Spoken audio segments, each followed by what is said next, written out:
At least 2,490 medical interns are planning to report to 77 training centers by Friday this week, following the government's decision to suspend the proposed variation in payment between government and privately sponsored interns. We'll bring you details to this report, but first, let's take a look at the headlines. NTV Tonight, brought to you by DFCU, going further together.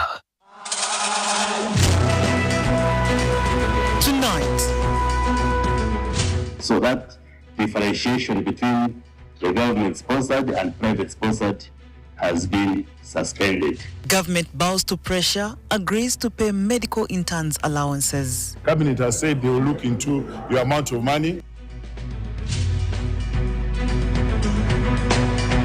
The Minister of Local Government, Balam Barugahara, is now pushing for local laws or ordinances to regulate the hours during which people can start consuming alcohol. I feel it is important that people participate in productivity in the morning. Also on NTV Tonight, Uganda's courts are handling down a number of death sentences in some of the country's most serious criminal cases. But what happens after court sessions? There must be all steps necessary. And we'll look at why 6 senior officials at the Uganda Registration Services Bureau, URSB, have been sent on mandatory leave.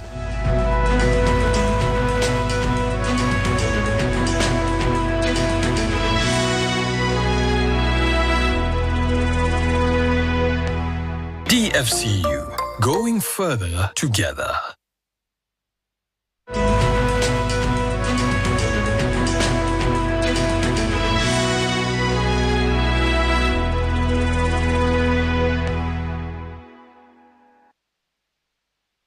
Good evening. Thank you for joining us on NTV Tonight. I'm Betty Mudondo, together with Susan Mujawa and Nanda on Sign Language. We start off at Parliament.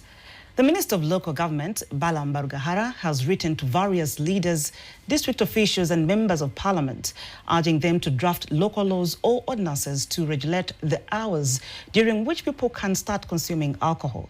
He said unrestricted alcohol consumption has left many people idle and contributed to an increase in crime in several areas.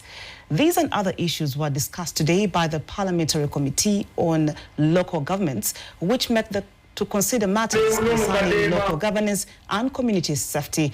We bring you details in this report by Juma Chidia.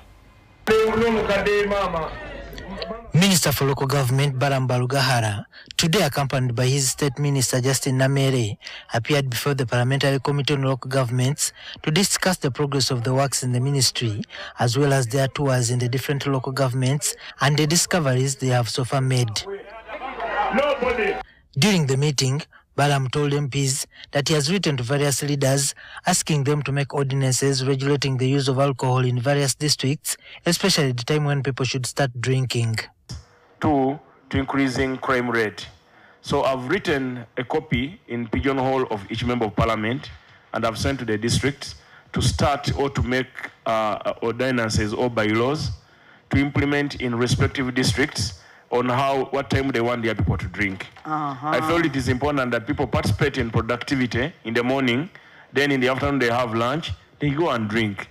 Gulu, because they already have that law. Very good. Gulu, Banti, Walaji, Obuvela, whatever, you can't take that mess there in Gulu. So they are good at, you can benchmark them, but you can still also bring a law here in Parliament. He adds that alcohol should be consumed without limitations only over the weekends. On the weekend, they can drink as much as they want. I don't have a problem with that.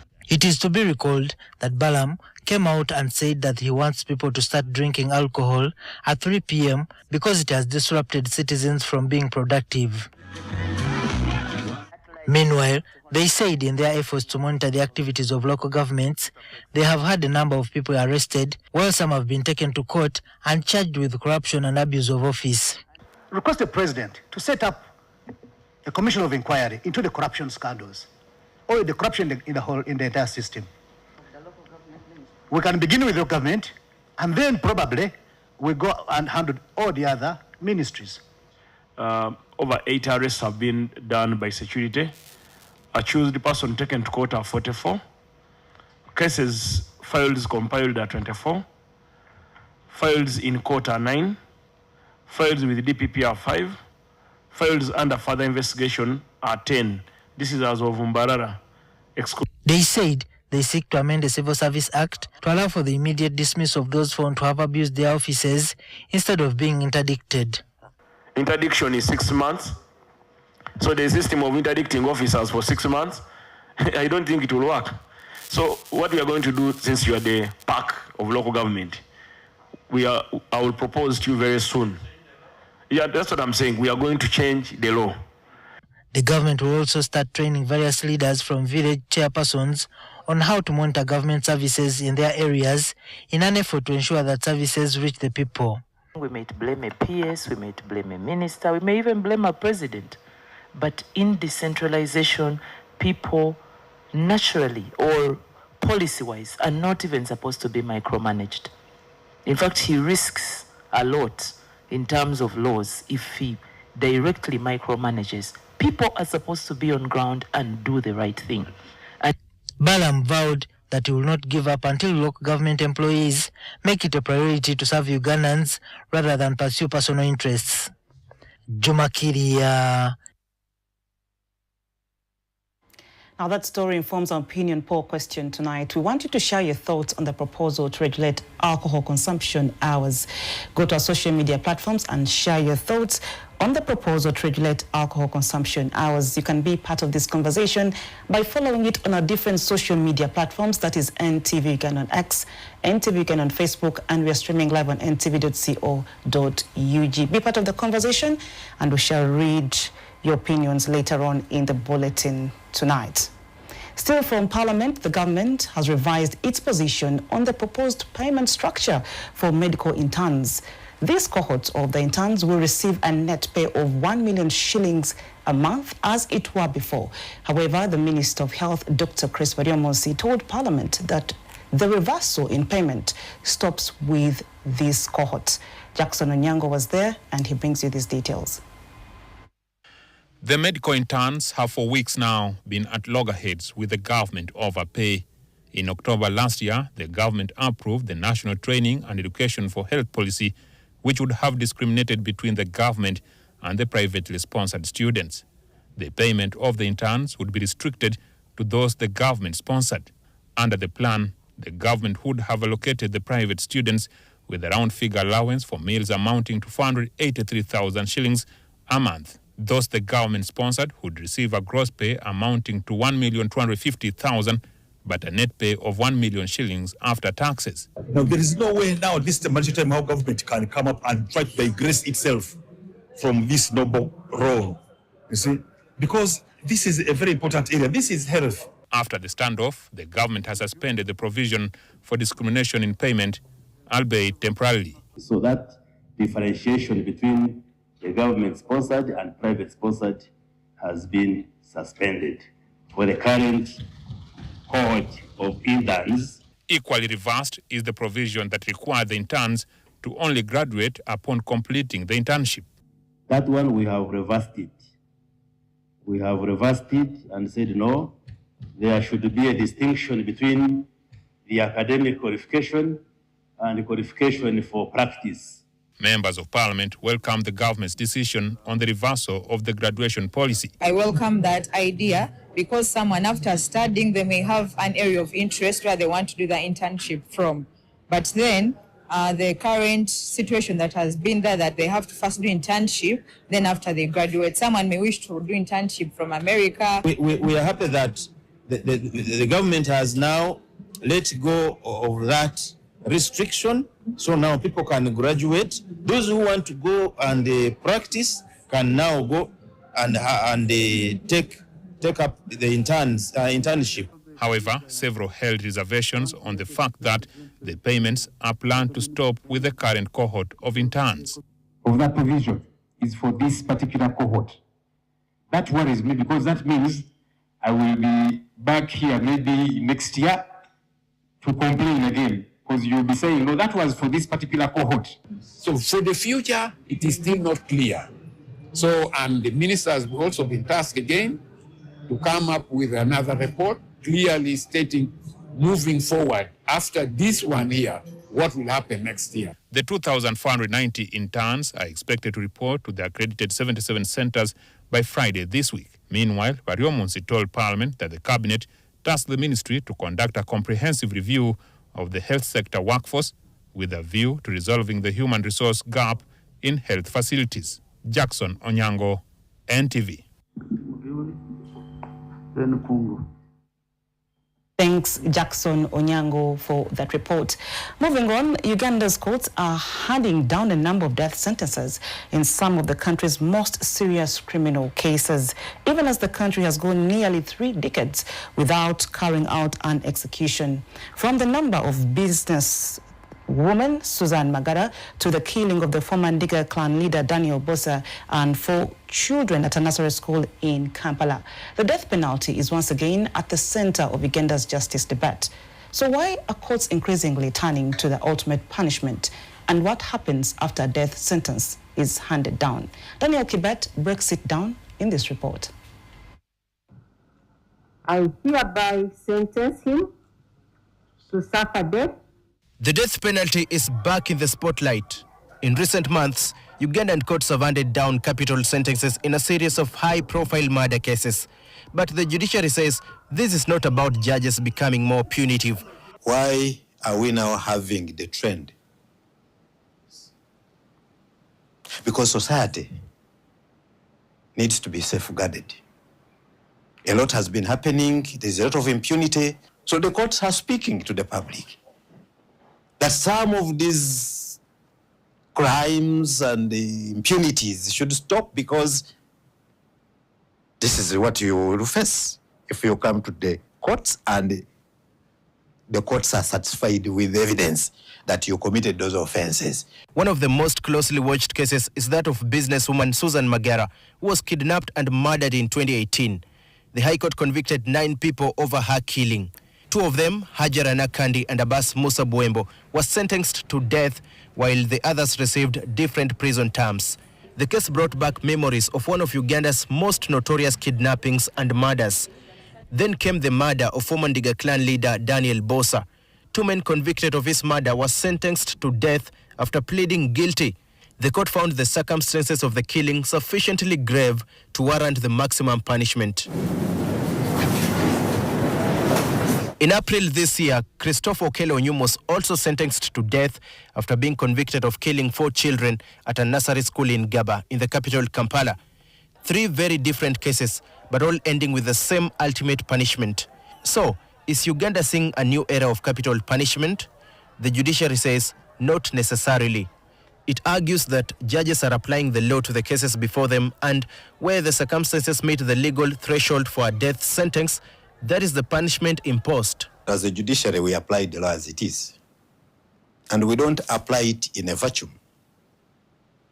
You will notice that the courts speak through their judgments and decisions. And so if you are processed and even convicted, the courts will apply the law. And that's the law the courts have applied. But the debate has another dimension.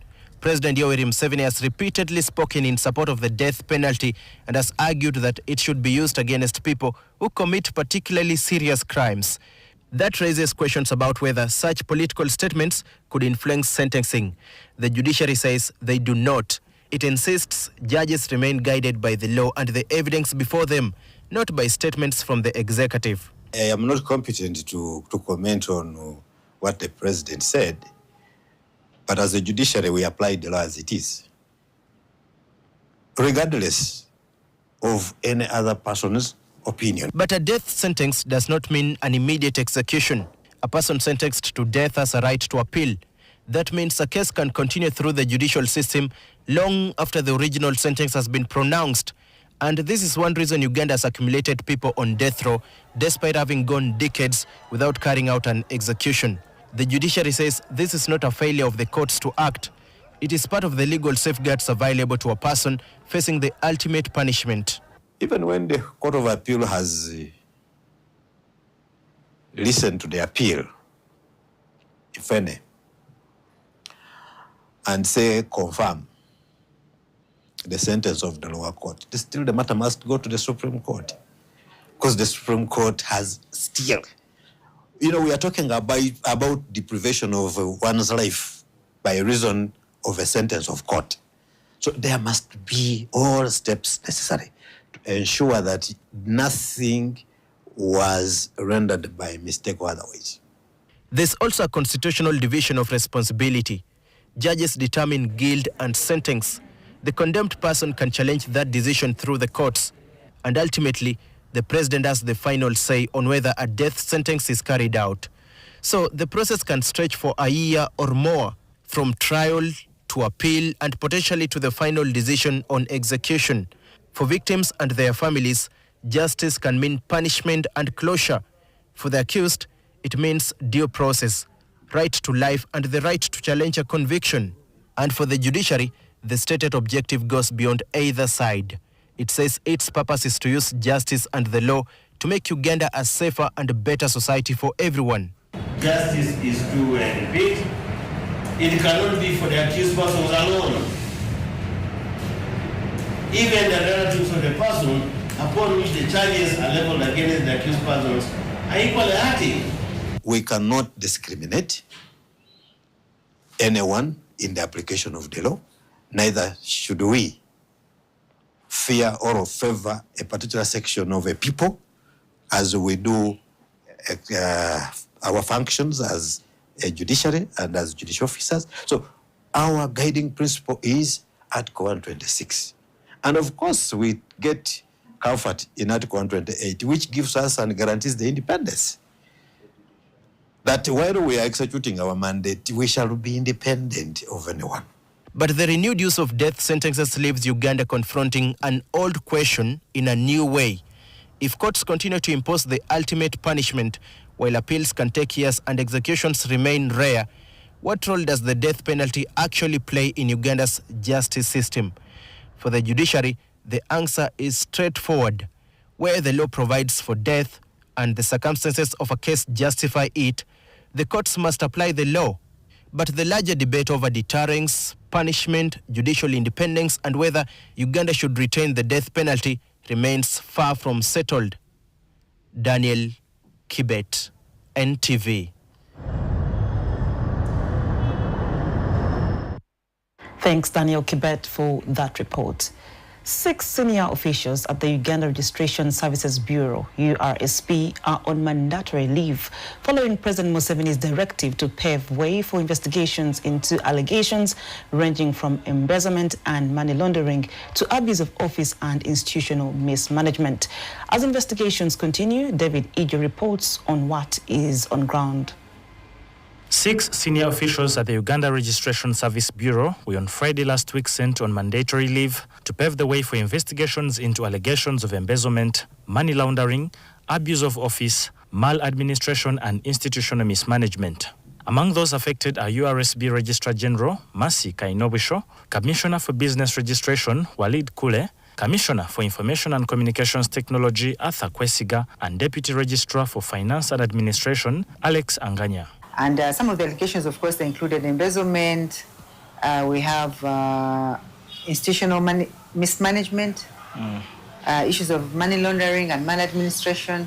So those are some of the allegations that were in the President's letter.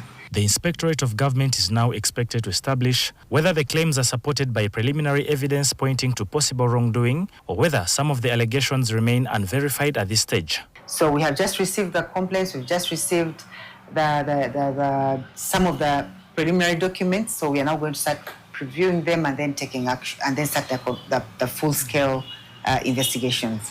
So we might not be able to discuss right now what we hope to get, no. Until we have started investigations, until we have issued a report, then we shall be able to tell what exactly we have been able to find as a result of the investigations. Investigators will also be looking beyond individual responsibility to establish whether the alleged abuse of office was carried out independently by particular officials or whether there was a wider network within URSB that may have facilitated or benefited from the suspected activities. When they are executing their duties as public officials, you find that there are certain things that they have not done right, or they have actually maybe embezzled funds, but all this is done in the course of their duty. So yes, we shall investigate the officials. And if there is any problem, then we are going to be able to take action against the individuals. The outcome of the investigations could determine whether the allegations lead to administrative action, prosecution, or further reform within URSB. David Ijo, NTV.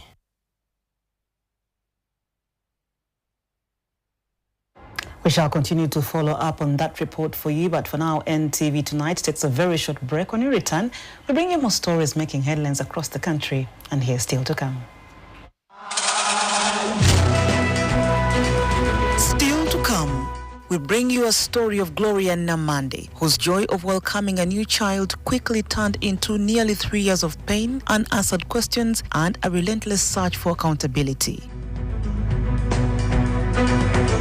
And Patrick Rembert has quickly established himself as one of the standout performers in Uganda's National Basketball League. It's been, you know, a tough series, but it's been fun.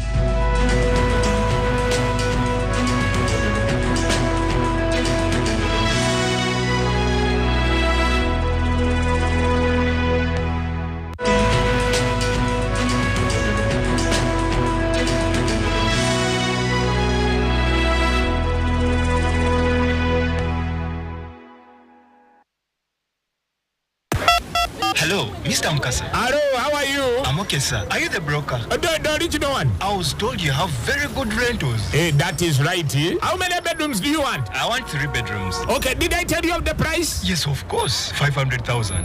No. This side, the side went a bit high. Why?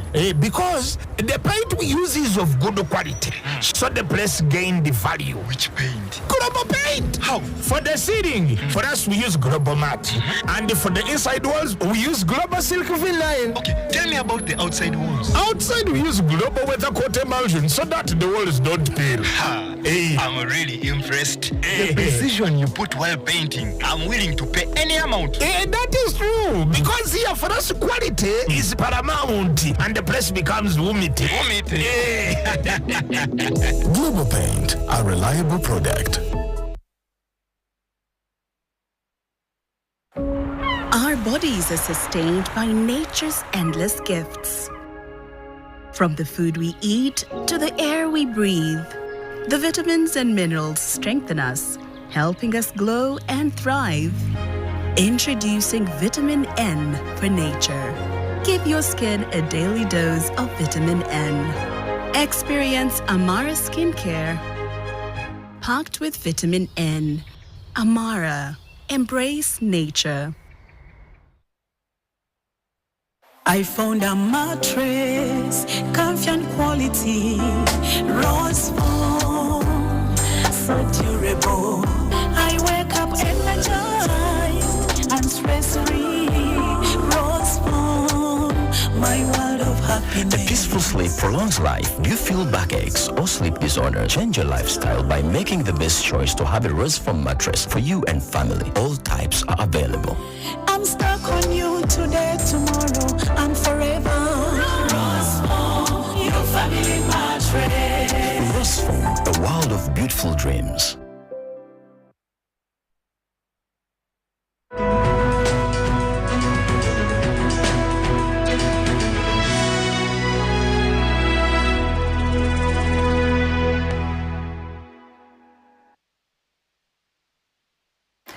Welcome back from that break. You're still watching NTV Tonight. Now, what was supposed to be a joyful moment for a family welcoming a new child has turned into nearly 3 years of pain, unanswered questions, and relentless search for accountability. Gloria Namande walked into hospital in November 2023, expecting to undergo a routine cesarean section and return home with her newborn baby. Instead, she suffered a life-altering brain injury that led to a stroke on her right side, lost her child, and today depends on constant care and rehabilitation. Her husband, Philip Kakande, says the family is still seeking answers about what happened during the hours that followed a procedure they believed would be routine. I sat down with the family, whose lives have since changed, and they shared their story. Achilles Chiwanuka is the lawyer representing Gloria Namande and her husband, Philip James Kakande. We met him shortly after he appeared before court to file an application seeking orders compelling a hospital in Kampala to release medical records and other documents related to the treatment of his client, Gloria Namande, who underwent surgery at the facility 4 years ago. This case has applications that have been filed to help the plaintiff obtain documents that are not within the ambits of our client. According to Chiwanuka, the records are critical in establishing what exactly transpired before, during, and after a cesarean section procedure that Namande underwent at a hospital in Kampala. The family contends that complications arising from the procedure left her with serious health challenges that continue to affect her daily life years later. But who are Gloria Namande and Philip James Kakande, and what events led them to this point? Gloria Namande was a happy, jovial and hardworking young woman with big dreams for her future. In 2023, the mother of two and her husband, Philip Kakande, made the decision to expand their family. It was a well-planned pregnancy, and throughout the 9 months, the family looked forward to welcoming another child. Namande attended all her antenatal appointments at the same facility where she had safely delivered her second born, making her confident that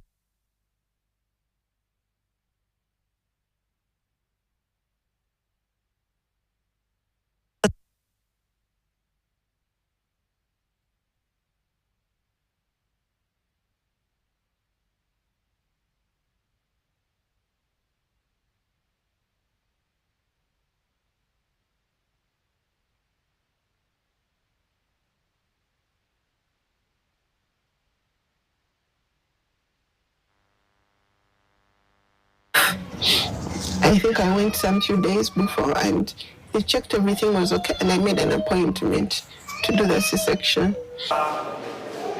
On November 18th, 2023, the couple checked into a hospital ahead of a scheduled cesarean section the following day. On the morning of November 19th, Namande was prepared for surgery and wheeled into theatre. She remembers receiving spinal anesthesia and being laid on the operating table as doctors prepared to begin the procedure. But moments after the operation started, she developed a sharp piercing headache. At first, she ignored it, hoping it would pass, but then the pain quickly intensified, forcing her to alert the medical team. I got a very sharp headache. It was very strong, and I told the doctor that I'm having a headache. And then at that point, she said, okay, now we are going to do general anesthesia because I was first done halfway with the spinal. So they did that general after. After doing the general anesthesia, I think that's the last point I was able to understand anything.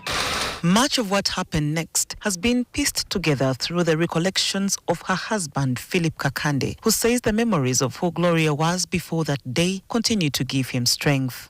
I've just been seeing photos of how I was.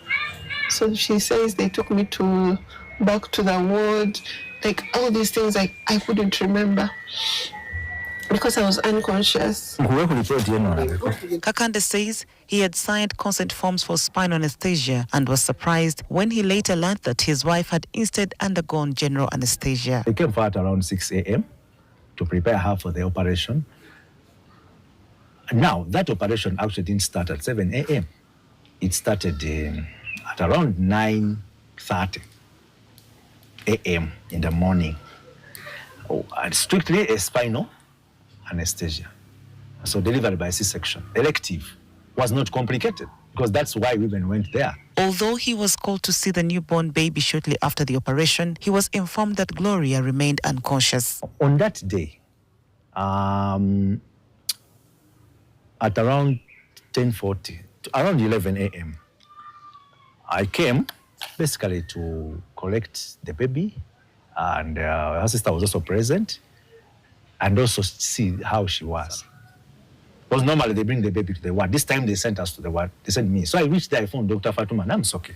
I asked, how has it gone? She told me, I'm not in the theater when they're operating on her. She told me, I asked her, why have you brought the baby here? She said, no, it's just a precaution. The baby's heart was beating so fast. So I brought the baby here at the nursery to stabilize the baby. But as you can see, he's fine. He's actually there. So I held the baby. Then I asked her, how about my wife? She said, we got some complications during anesthesia. That's what she told me. As the hours passed, his concern grew. By afternoon, he had begun questioning doctors and calling family members to the hospital as anxiety increased. From 11 a.m., according to my calculations, I knew that, okay, after 3 hours, so midday, 1, 2, by 2 p.m., she'll be back. But I didn't bring her back at 2 p.m. We were dealing with the nurses. We were asking them, what's happening? Can we see her? They said, no, you wait. She's still recovering. And so after 3 p.m., I started getting worried. So I called my family, I called our brothers, I called a lot of people. So they came. He says it was not until later in the evening that he was allowed to see his wife. At around 6 p.m., they called me. The nurses came for me and told me, now it's time, let's go and you see her. So actually, I thought we were going to bring her to the ward. So we went. When we arrived, she was in the recovery, some sort of like recovery ward, and she was swollen completely, including, especially from the neck upwards. It was even hard to recognize her. We were all shocked. So I went back to the ward, and then shortly, about after 10 minutes, I was called back. But this time she wasn't in the what? In the what? She was in the ICU. Their ICU, and she was surrounded like with 9 or 10 people I'd never seen before. Then came the change of shifts by doctors and more shocking results, and information about his wife confirmed that something was completely wrong. Remember, this whole thing started in the morning, now 10:30 p.m. at night. First, they called me on phone and told me, look, we have results here, and we've seen that blood went to her brain. We need you to come here, and you consent and allow us to act. So I told them, I'm coming. Don't do anything. I need to understand what is going on. In order to save his wife, Kakande says he obeyed every single request by the doctors because his wife's life was in their hands. On that night, of course, I was told, look, this is a consent form. You need to sign this, and we take her and work on her. Now, if you don't, she'll be dead in the next hour or so. Obviously, I had to sign, and that's what I did. Namande was later transferred to the intensive care unit. According to the family, the days that followed brought more questions than answers. So we were following, we were questioning. Sometimes we were getting answers, sometimes we were not getting answers. Including a point when I decided to bring an alternative team from her employers who demanded to see the reports that things were going on. And they refused to give them this report. We had to force them. In fact, they only showed them something at the ward. After that physiotherapy, she relapsed and switched off again. So that's why. Although she was briefly transferred back to the ward, her condition deteriorated and she was returned to ICU. Concerned by the lack of improvement, Kakande sought additional medical opinions and requested a referral abroad. To Kakande's dismay, the referral letter that was eventually prepared contained inconsistencies. This referral letter does not mention so many things, according to us, because one, doesn't mention the kind of drugs which were given to her. It doesn't mention the causal pathway of what she was dealing with. And if she couldn't speculate, she could document that somewhere.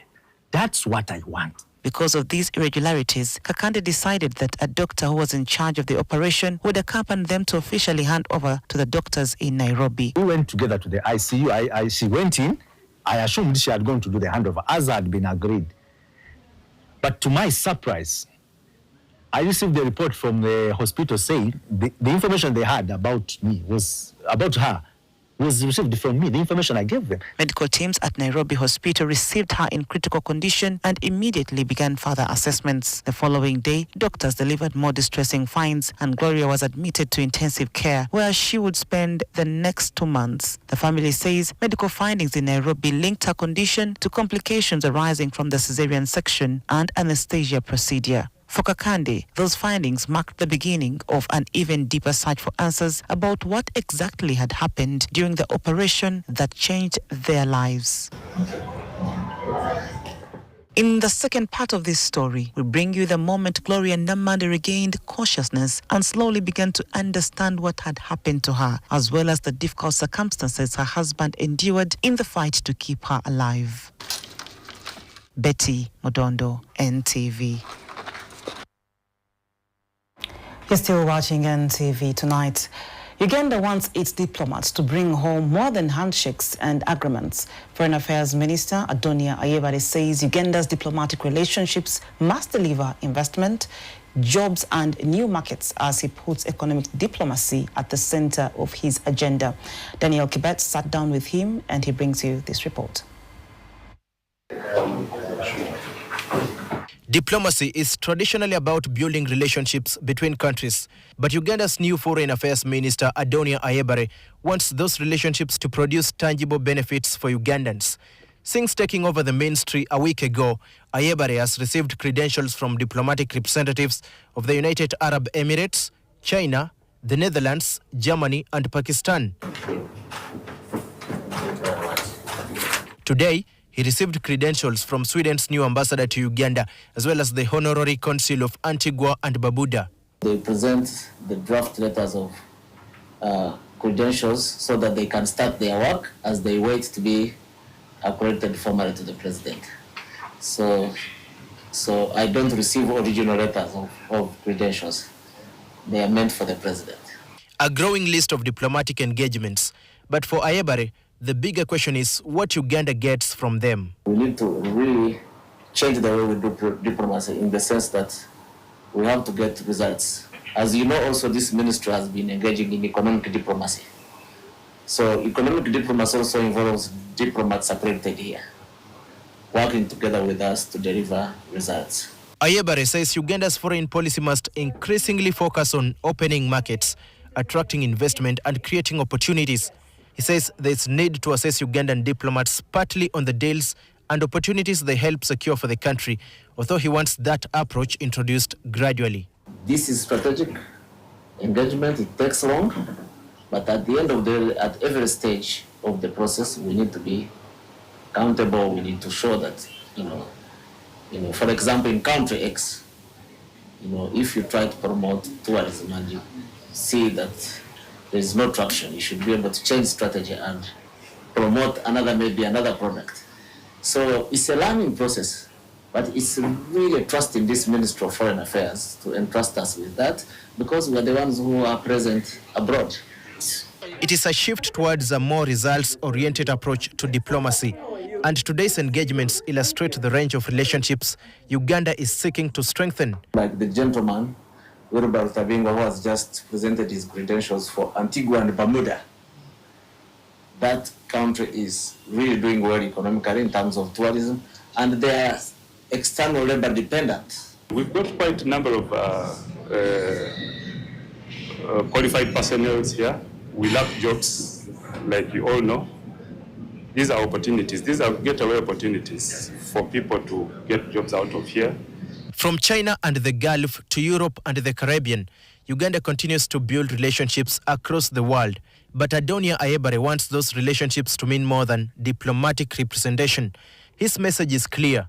Uganda's foreign policy must increasingly work for Uganda's economic interests. That means markets for Ugandan products, investment into the country, and opportunities for its people. Daniel Kibet, NTV. Thanks, Daniel Kibet, for that report. NTV Tonight takes another short break. When we return, we'll bring you business news with Malcolm Musime. Stay tuned.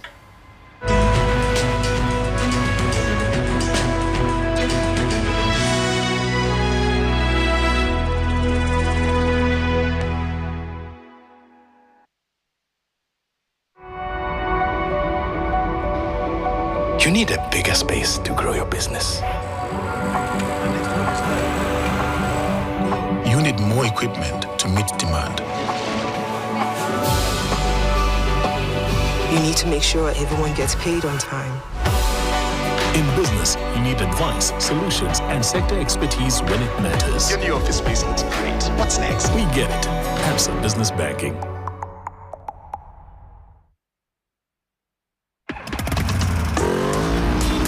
Take a look around, and you'll see everything can be reimagined. Everything rough can be smooth. Everything old can be fresh. Everything can be made vibrant and full of attitude.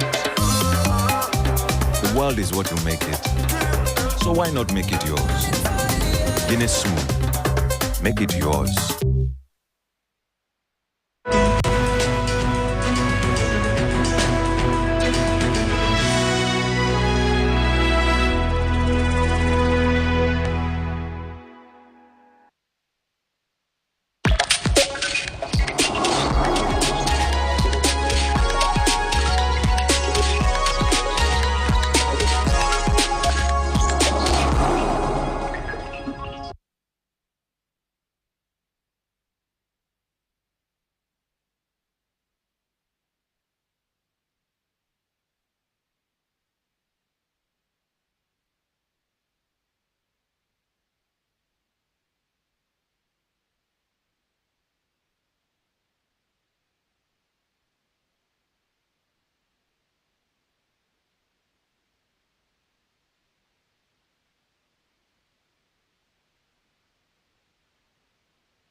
This is Business. My name is Malcolm Sime. Women-led businesses in northern and other parts in eastern Uganda are said to gain access to finance under a new $2 billion program by ABI Finance and ASA Microfinance. The program will combine credit with business skills, training, targeting regions where poverty remains highest and women face disproportionate economic constraints.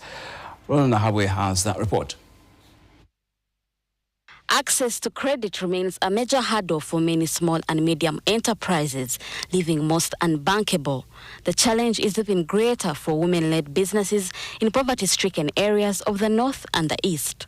Now, a partnership between ABI Finance and ASA Microfinance is rolling out 2 billion shillings to support more than 5,000 women entrepreneurs across the two regions. These are the regions that are hard to reach. You'll find that the mainstream financial institutions are not supporting them to the level that they should, so they end up being left out.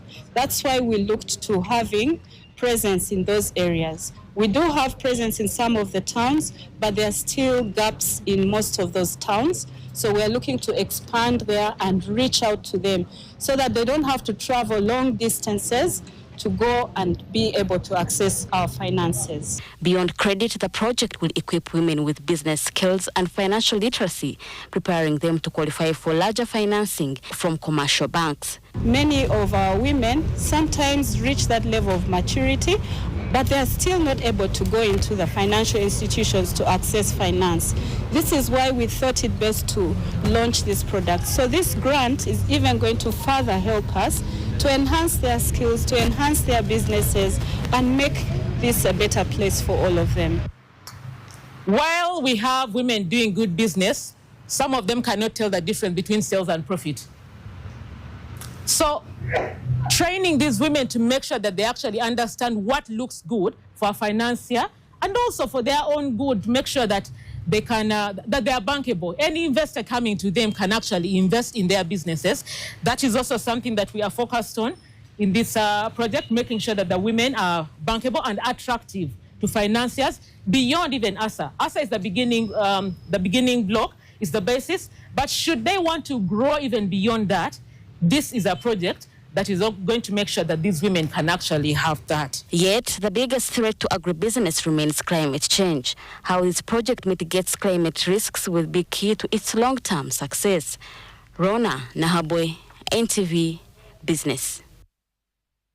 Let's stick with trade and finance because East African economies have invested heavily in industry policies, special economic zones and regional trade frameworks. But manufacturers are still struggling to build production at scale across the bloc, with less than 20% of agriculture output processed locally. The focus is now shifting from policy ambition to execution and whether governments can put regional value chains ahead of national interests. And the challenge was at the center of the annual Regional Industrialization Conference 2026. NTV's Betty Ndagiri was there and now reports. Business leaders argue that East Africa's industrialization requires a shift in mindset, not just more factories. Intra-regional trade stands at only 15%, far below Europe's 69% and Asia's 56%. They urge countries to map out their strengths and build value chains across the region, treating East Africa as one industrial market. The 8 countries of East Africa do not compete with each other. The 8 countries in this region only complement each other. Our competition comes from largely 2 countries, China and India, and I call them Chindia. Our biggest problem is Chindia, China and India. 40% of imports that are brought into the region come from this one Chindia. So we should start thinking, how can we change this? It's the private sector that makes integration happen. Firms must organize our sourcing. We must organize our production. We must organize our investments. And also we must organize our sales around one regional market and not separate national destinations. Turning ambition into production, however, will depend on governments delivering reliable infrastructure, market access, and predictable policies. The real test is whether support for industry can move beyond national borders to help factories serve regional demand. We should be looking at this region as a region for all of us, not what is there for Uganda, what is in it for Kenya, what is in it for Tanzania, but what is in it for all of us as a regional market. The markets are not new. What is important now is volumes and value. We want to take finished products, we want to take more products. But also there is an issue of information. Many people do not know what we produce, as much as many Ugandans don't know what other countries produce. The warning is clear. East Africa cannot industrialize as 8 separate economies. Its factories, policies, and markets must begin working as one. Betty Ndagiri, NTV Business. Okay, cross-border trade is continuing to drive business and livelihoods across the region. Civil society is calling for stronger preparedness to protect small businesses from future pandemics. The country director for Africa, for Africa, Tuke Opio, says protecting a small cross-border trade is ultimately about protecting the wider economy. He adds that a trader who remains operational, buys from farmers, transports goods and pays workers, etc., and generates tax revenue.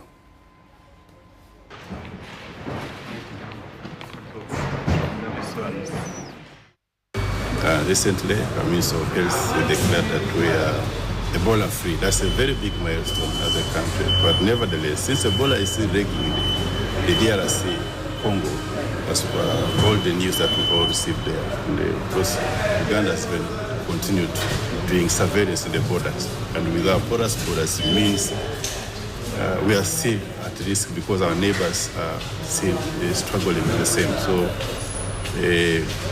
continue the precaution and the adherence to the Minister of Health guidelines on the prevention.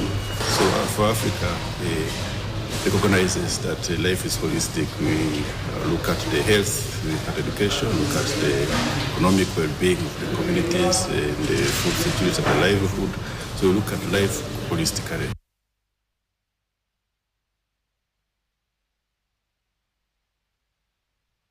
The Uganda shilling weakened further today as strong dollar demand from corporate clients, particularly in the energy and manufacturing sectors. The exports actually outweighed inflows from remittances and commodity exporters. So markets remained liquid with overnight rates easing, while the central bank stayed away from the market without conducting any market operations.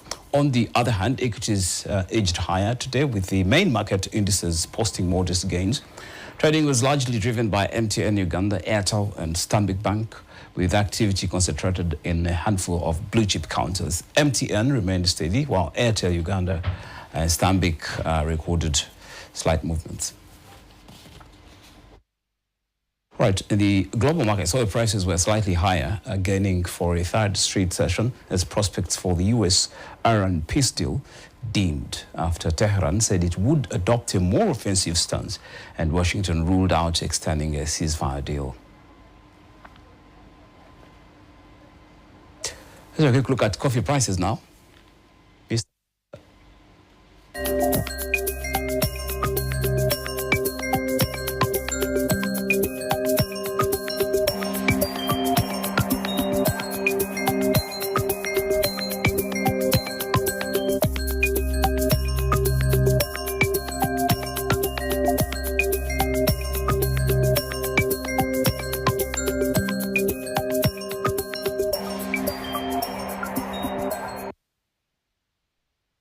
Thank you for watching. Next up is Sports with Betty.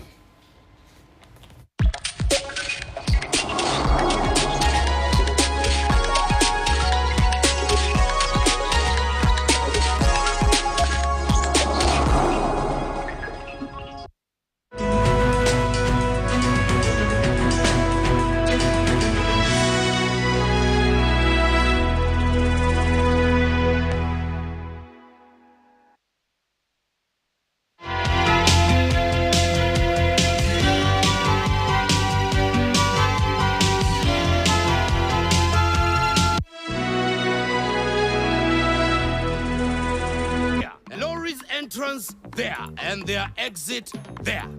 This is it. So where is the building? Fast, stress-free construction. Get your factory-made buildings in 12 weeks with SAFBuild. Order yours now. SAFBuild, a quality building solution from Uganda Bati.